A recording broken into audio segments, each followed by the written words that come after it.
वंदे भारत की शान।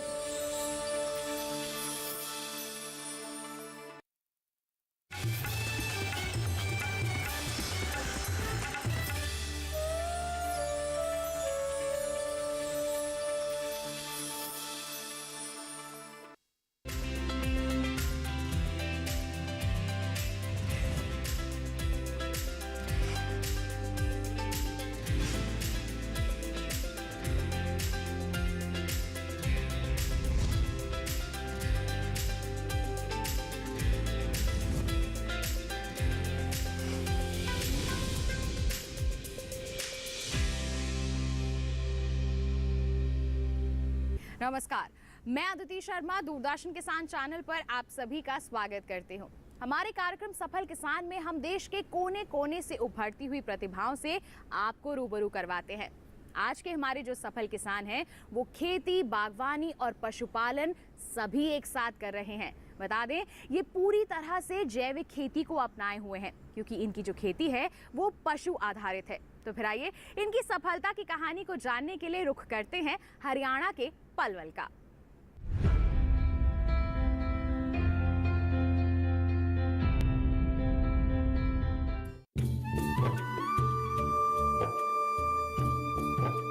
हरियाणा उत्तर भारत का एक राज्य है जो कि दिल्ली से महज 100 किलोमीटर की दूरी पर है। यहाँ की अपनी संस्कृति है जो इसे बाकी राज्यों से अलग बनाती है। राज्य में लगभग 80% में खेती होती है, जिसमें चावल, गेहूं, ज्वार, बाजरा, मक्का, जौ, गन्ना, कपास, दलहन, तिलहन और आलू राज्य मुख्य फसलें हैं। नकदी फसलों में सब्जियों और फलों का उत्पादन भी लिया जाता है। राज्य सरकार और केंद्र सरकार के प्रयास से किसानों को काफी सहूलियतें दी गई है, जिससे खेती का दायरा बढ़ाया जा सके। साथ ही किसान योजनाओं का लाभ लेकर अपनी किसानी को सफल बना सके। ऐसे ही एक किसान है पलवल जिले के ओमवीर जी, जो पिछले कई सालों से खेती और पशुपालन में परचम लहरा रहे हैं। ओमवीर जी इस समय बागवानी में किन्नू, परंपरागत फसल में धान, मौसमी सब्जियां, पशुपालन, vermi compost unit, custom hiring पर काम कर रहे हैं। वो मानते हैं कि उनकी सफलता में सबसे अहम भूमिका डेयरी की है।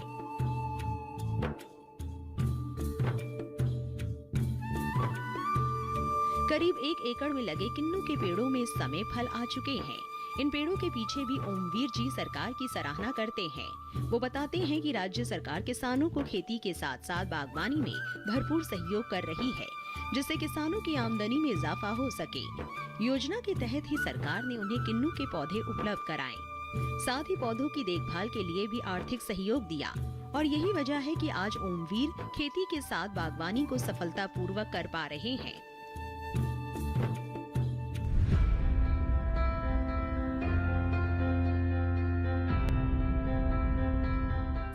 आखिर क्यों हमारे सफल किसान ओमवीर जी अपने खेतों में जैविक खेती को इतना महत्व देते हैं?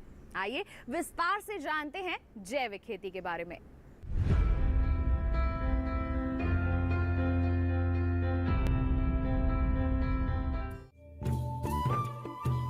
प्राकृतिक खेती ही एक ऐसा विकल्प है जो मौजूदा समय में खेती से जुड़ी, मिट्टी से जुड़ी और पैदावार से जुड़ी कई समस्याओं का समाधान कर सकती है। इससे खेती की लागत में कमी आती है तो पैदावार में इजाफा मिलता है।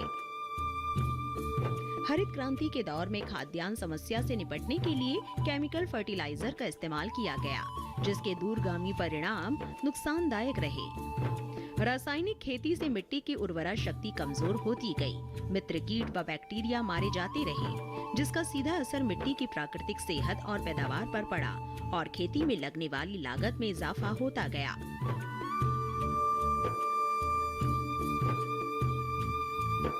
इसीलिए अब किसान एक बार फिर प्राकृतिक खेती का रुख कर रहे हैं। इससे जीवन और प्रकृति के बीच तालमेल बैठाया जा सकता है। प्राकृतिक खेती में पशुधन का खासा योगदान है। पशुओं के गोबर व गौमूत्र से प्राकृतिक खेती के लिए जरूरी संसाधन आसानी से मिल जाते हैं। इस समय हमारे देश में गुजरात के डांग जिले में 100% प्राकृतिक खेती की जा रही है। हिमाचल के किसान भी तेजी से इसे अपना रहे हैं। माननीय प्रधानमंत्री जी ने इसे बढ़ावा देने के लिए प्राकृतिक खेती पद्धति को फिर से लॉन्च किया है। साथ ही किसान परंपरागत कृषि विकास जैसी योजनाओं का भी लाभ ले सकते हैं। भारत सरकार का लक्ष्य है कि साल 2025 तक 3,50,000 हेक्टेयर क्षेत्र में प्राकृतिक खेती का विस्तार हो। इसे बढ़ावा देने के लिए वर्ष 2020-21 के दौरान राज्यों को 4,980,99,000 का भुगतान भी किया गया। इतना ही नहीं, प्राकृतिक व जैविक खेती को और समृद्ध बनाने के लिए कृषि विश्वविद्यालय में पाठ्यक्रमों को संशोधित किया गया, जिससे आने वाली पीढ़ी प्राकृतिक खेती को बेहतर तरीके से समझ और अपना सके।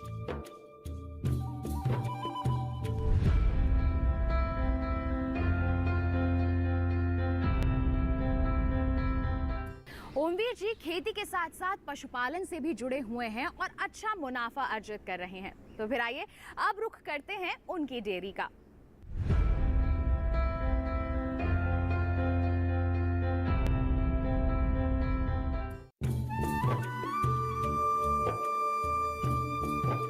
ओमवीर जी का मुख्य व्यवसाय पशुपालन ही है।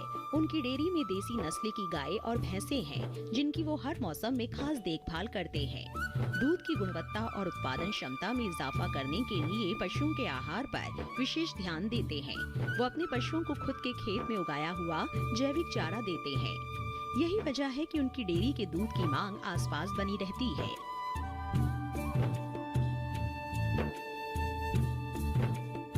ओमवीर केवल दूध ही नहीं बेचते, बल्कि इससे घी, पनीर, क्रीम, छाछ बनाकर भी बेचते हैं, जिसका बाजार में अच्छा दाम मिल जाता है। ओमवीर जी ने पशुओं की देखरेख के लिए 2 लोगों को काम पर भी रखा है। इसके अलावा दूध निकालने के लिए आधुनिक मशीन का भी इस्तेमाल करते हैं। मैं खेतीबाड़ी का काम करता हूँ, इसके साथ साथ पशुपालन का काम करता हूँ, और मैं इसके साथ ऑर्गेनिक खेती अपने परिवार के साथ मिलजुल कर काम करते हैं। इसमें हमारे साथ बाहर के भी 2 मजदूर रखता हूँ मैं। इससे हमें काफ़ी आमदनी होती है। और इसके बाद हमें डेयरी फार्मिंग का काम ज़रूरी है, पशुपालन काम ज़रूरी है खेती के साथ साथ। इससे हमें दुगना फ़ायदा होता है। एक तो हमें खाद और एक ऑर्गेनिक खेती केंचुआ यूनिट हमने भी लगा रखे हैं, जिससे हमें काफ़ी फ़ायदा होता है।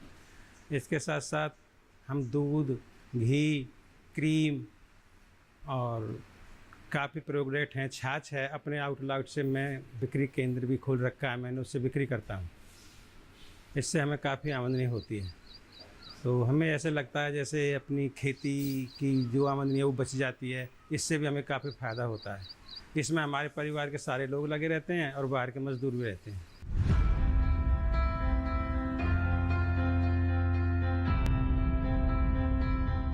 यहाँ वक्त हो चला है एक छोटे से ब्रेक का। आप कहीं मत जाइए, ब्रेक के बाद बात होगी ओमवीर जी के बागों की।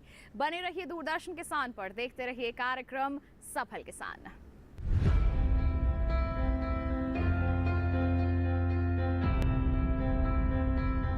रोज सब्जी का स्वाद बढ़ाए और घर वालों का प्यार पाए। गोल्डी सब्जी मसाले, जहाँ जाए रिश्ते बनाए, गोल्डी मसाले।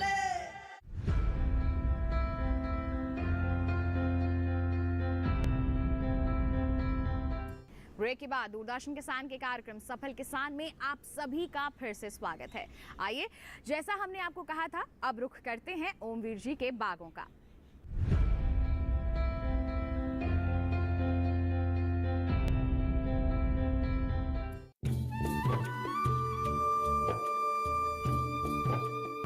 सरकार के सहयोग से शुरू किए गए किन्नू के इन बागों में इस समय फल आ चुके हैं। ओमवीर जी अपने बागों में गोबर से बनी खाद और वर्मी कंपोस्ट डालते हैं। इसके अलावा कीट प्रबंधन भी जैविक तरीके से ही करते हैं। इसके लिए वो गौमूत्र का प्रयोग करते हैं। बेहतर पैदावार के लिए 1 एकड़ के इस बाग में किन्नू के पौधों के बीच 20-20 फुट की दूरी रखी है। सिंचाई के लिए ड्रिप पद्धति का उपयोग करते हैं। इससे पानी की काफी बचत हो जाती है। वो बताते हैं कि ड्रिप सिंचाई के लिए लगने वाले पाइप के लिए सरकार की तरफ से सब्सिडी मिली है, जिससे बागवानी करने में काफी सहूलियत मिली। ये हमारा किन्नू का बाग है 1 एकड़ ज़मीन में। इसके साथ साथ मैं बागवानी काम भी करता हूँ, और इसमें जो है पेड़ों की दूरी 20 फुट इधर है, 20 फुट ऐसे है। इसमें हमने पेड़ लगाए हुए हैं, और इसके बीच में हम कभी सब्जी तो कभी पशुओं के लिए चारा बो देते हैं। इससे हमें काफ़ी आमदनी होती है और इससे मुझे पशुओं के गोबर पेशाब से ही मैं इसे पैक करता हूँ ऑर्गेनिक। जो गौ आधारित खेती सरकार ने मुहिम चलाया है उससे मैंने 2 एकड़ में धान लगाए हैं। देश के किसान अब कृषि के क्षेत्र में नई नई तकनीकों का इस्तेमाल करने लगे हैं। इसी से किसान भी खुद को आधुनिकता के इस दौर से जोड़कर कृषि के क्षेत्र में कीर्तिमान हासिल कर रहे हैं और बढ़िया मुनाफा भी कमा रहे हैं। इन्हीं तकनीकों में एक है इंटरक्रॉपिंग फार्मिंग। इंटरक्रॉपिंग फार्मिंग जैविक खेती का एक हिस्सा है। ये एक पारंपरिक कृषि प्रणाली है जिसमें एक ही जमीन पर यानी एक ही खेत में 2 या 2 से अधिक फसलों की खेती एक साथ की जाती है। ओमवीर जी भी किन्नू के बाग में बची हुई जमीन में सब्जी फसलें लगाते हैं, जिससे एक ही समय और एक ही खेत से उन्हें 2 से 3 गुना लाभ होता है। वो बताते हैं कि इसके लिए उन्हें अलग से कोई एफर्ट नहीं लगाने होते और खेत का बेहतर इस्तेमाल हो जाता है।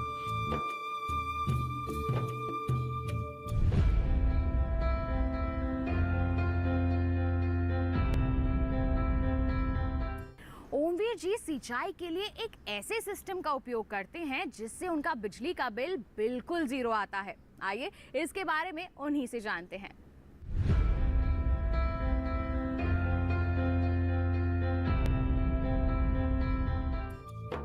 ओमवीर जी के खेत में सिंचाई के लिए ड्रिप विधि का इस्तेमाल किया जाता है।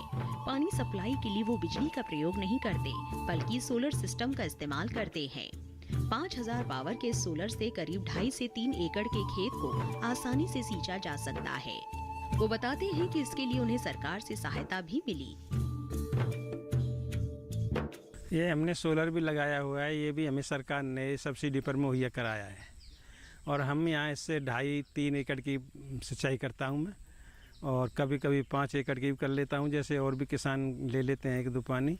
और इससे हमें ना तो बिल देना पड़ता है और ना ही कोई और प्रॉब्लम बनती है और ये सरकार ने हमें मुहैया कराई थी। इससे मेरा बाग की सिंचाई भी होती है। ड्रिप सिस्टम, फुहारे सिस्टम भी इससे मैं चलाता हूँ। इससे मुझे काफ़ी फ़ायदा है।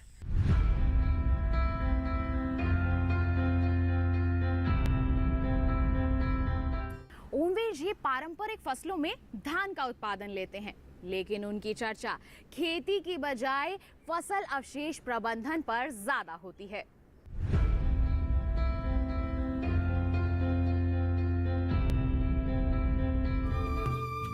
हमारे सफल किसान अपने खेत में धान की फसल उगाते हैं।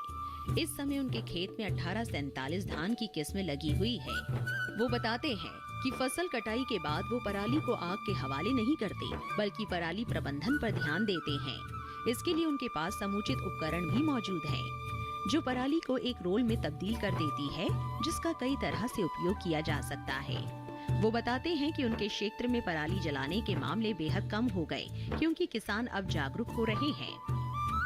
सरकार ने एक मुहिम चलाया था किसान पराली ना जलाएं, तो हमने पराली अपने 10-12 गांवों तक जितनी भी हमसे हुई है, जब पराली आग नहीं लगने दी, नहीं पराली जलाने दी। और हमें इसमें सरकार ने जो यंत्र मुहिम किए थे, जैसे ये गट्ठे बांधने के लिए है बेलर, इससे बेलर से हमें पशुओं के लिए चारा मिलता है और खेत की सफाई हो जाती है। और पराली ना जलाने पर सरकार बहुत खुश होती है। हमें अब की बार भी हमारे डीडी साहब ने हम किसानों की पीठ थपथपाई थी कि अब हमने जी किसान आग नहीं लगाई। हमारे पलवल ज़िले में बस 36 केस ऐसे थे जिसमें किसानों को आग लगाई गई, वरना पहले बहुत ज़्यादा आग लगती थी। अब हमने काफ़ी सुधार किया है और इससे किसानों को बहुत फ़ायदा हुआ है।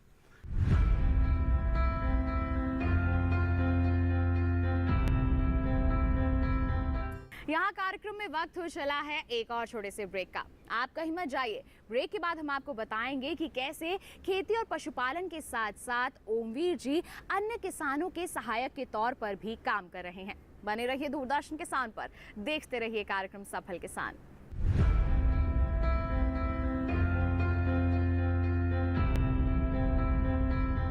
रोज सब्जी का स्वाद बढ़ाए और घर वालों का प्यार पाए। गोल्डी सब्जी मसाले, जहाँ जाए रिश्ते बनाए गोल्डी मसाले।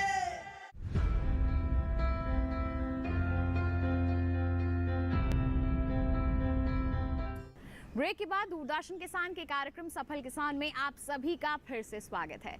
आइए अब फिर से रुख करते हैं ओमवीर जी का और उनके एक अलग ही पहलू को जानते हैं।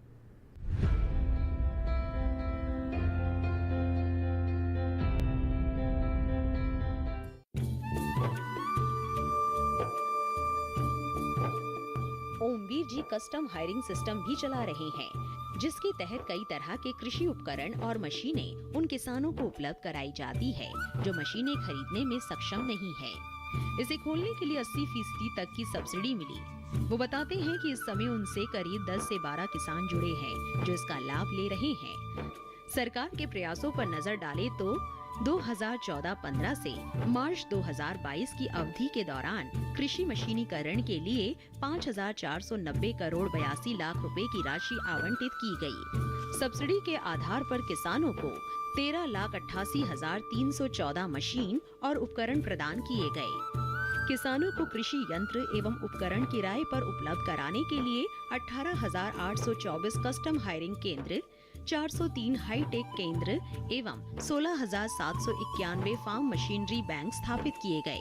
2022-23 में अनुदान पर लगभग 65,302 मशीनों के वितरण, 2,804 CHC, 12 हाईटेक केंद्र और 1,260 ग्राम स्तरीय फार्म मशीनरी बैंक स्थापित करने के लिए अब तक 504 करोड़ 43 लाख रुपए की राशि जारी की गई।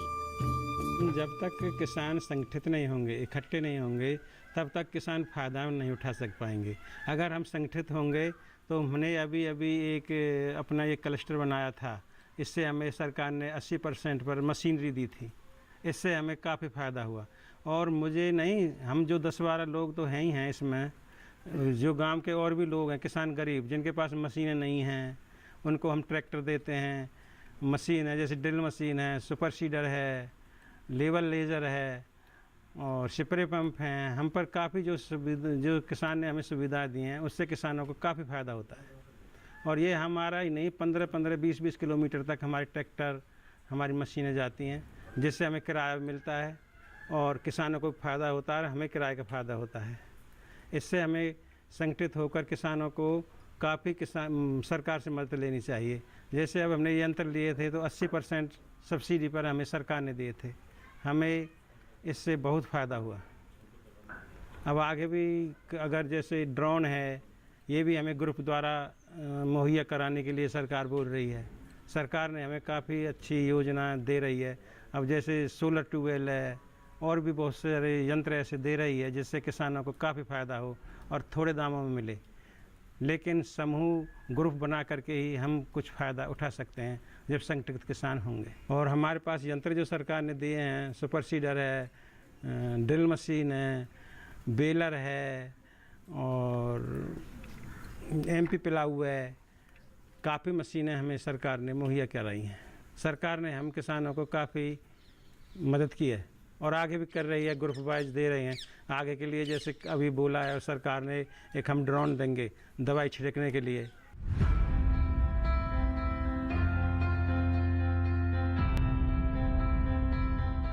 ओमवीर जी की खेती में मेहनत और उनके सकारात्मक प्रयासों के चलते ही उन्हें कई पुरस्कारों से नवाजा भी गया है।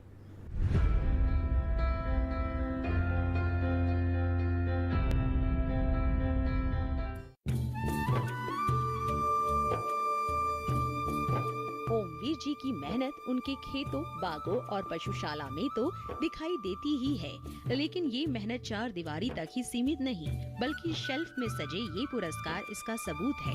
उन्हें जिले से लेकर राज्य स्तर तक कई पुरस्कारों से नवाजा गया है, जो उनका हौसला बढ़ाने में मदद करते हैं। जहाँ भी मेले लगते हैं हम किसानों को बुलाते हैं। हम प्रगतिशील किसान हैं, हमें वहाँ भी सम्मानित करते हैं। अभी पिछली बार हरियाणा सरकार ने मुझे 51 हज़ार रुपये दिए थे, सम्मानित किया था। तो जैसे भी मेले लगते हैं हमें काफ़ी राशि भी मिलती है सरकार से और हमारा उत्साह भी बढ़ाती है। सरकार किसानों को सम्मानित करते हैं और इसके साथ साथ हमें ये जितने भी ये लगे हुए हैं मेरे, ये मिलते हैं मुझे सील वगैरह, ये सब मुझे सरकार ने दिए हैं। तो मैं अपने युवा भाइयों से यही कहता हूँ, खेती की तरफ ज़्यादा से ज़्यादा ध्यान दें। सरकार बहुत अच्छी है और किसानों के लिए बहुत कुछ कर रही है। ऐसे किसानों के लिए बहुत कुछ कर रही है। जैसे कोई भी चीज़ सब्सिडी लेनी चाहते हैं, सोलर ट्यूबवेल लेना चाहते हैं, और सरकार ने जो कहा है वो पूरा करने के लिए सरकार लगता है मुझे अपने वादों को पूरा करेगी कि किसानों के लिए जो भी बोला उन्हें पूरा कर रही है सरकार। ओमवीर अपनी सभी विधाओं से सालाना लाखों का मुनाफा ले लेते हैं।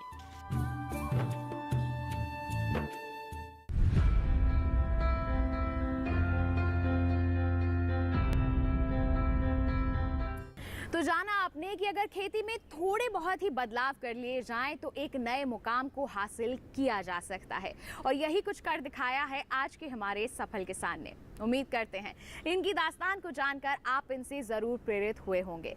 साथ ही आपको बता दें, अगर आप दोबारा हमारा ये कार्यक्रम देखना चाहते हैं तो आप हमारे YouTube चैनल का रुख कर सकते हैं, और अगर कोई ऐसी दास्तान आप हमसे साझा करना चाहते हैं तो आप हमें ईमेल कर सकते हैं।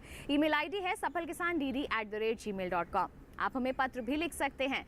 हमारा पता है सफल किसान, कमरा नंबर 77, CPC दूरदर्शन, खेलगांव, नई दिल्ली 110049। तो इसी के साथ आज के लिए बस इतना ही।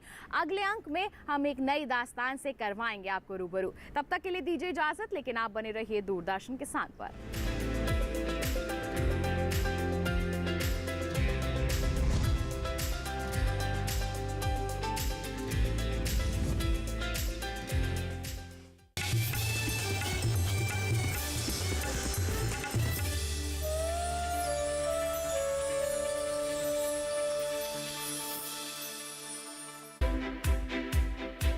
हर दिन एक नया गांव। आज कोलपुर